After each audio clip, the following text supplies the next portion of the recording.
Don't allow your identity to define you. So many of us live our lives based around our physical identity, based around our nationality, our belief systems, our family, our friends. We identify so strongly with this body that we cause ourselves so much suffering when we really don't need to, because we are not these bodies. When we die, we leave. And what do we leave? We leave these bodies. Much like you drive in a car across country, and then you get out of the car and you leave the car for a brief moment. You might come back and pick it up and drive around again. You might leave and never come back. But all you've done is you've picked up a body, you're here on this planet, and you've identified so strongly with what it is. But you are not it. So remembering that as we go throughout our lives, I feel is so important and can be such a game changer for so many of us. Because look around and see how many people, including yourself, including myself at different times in my life and all these things without judgment, look around and see how many people live their lives solely based on their body, what their body feels like, the impulses of their body, the color of their skin, the clothes that they wear, the beliefs that they have in their mind. All these things define them, but they never know who they are. And so when death rolls around the corner, we all act surprised and get sad because it's over. But if we only inquired as to who are we really? What are we beyond these identities that we're fighting over? Who are we beyond these ideas that we have in our mind? Who are we really? To me, is the most important question a human can ask themselves, but one of the rarest questions you ever hear asked or spoken about, because many people don't know. And so we settle for belief. We settle for identity, which is so limited and causes us to suffer all the time.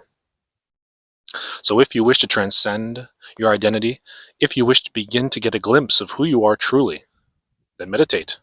Simply sit for 5 to 10 to 15 to 30 minutes a day in silence to the best of your ability. When I started meditating, I told myself every day for 30 minutes I'm meditating, and I haven't missed a day since. Sometimes I only had time for 5 minutes, sometimes only time for 15.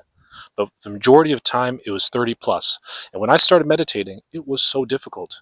I would set a timer on my phone and just sit there with my thoughts. And I'd keep checking. 10 minutes left. Finally, till I got to 30 minutes. And over time, you begin to have breakthroughs.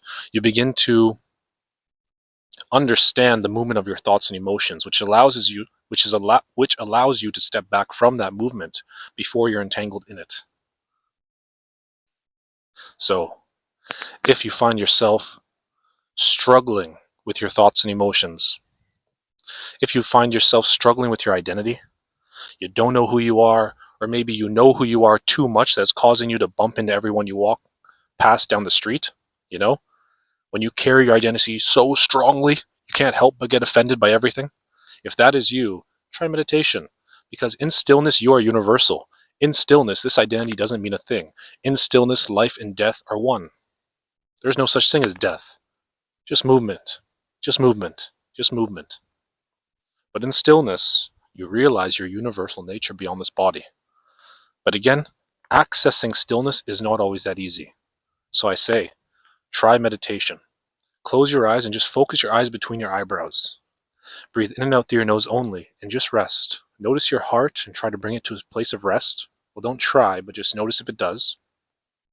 And just try this every day. I guarantee you'll begin to know something. It might take one day, it might take two, it might take a week, or a few. It might take a year or so. But once you notice a difference, everything changes. Once you notice a difference, everything changes. Because it's like, imagine you were living your life with a blindfold on, and you're constantly bumping into things and hitting people and meeting random people and starting relationships without even knowing how they look like or who they were. And then imagine being able to take off that blindfold and being able to see light and being able to see where you're stepping and who you're meeting and what you're doing. That's what meditation can give you. That's what stillness can give you. And you can access that stillness however you wish. I suggest meditation because it worked for me. So I say again, if you're struggling with your identity, step into stillness and see if that helps.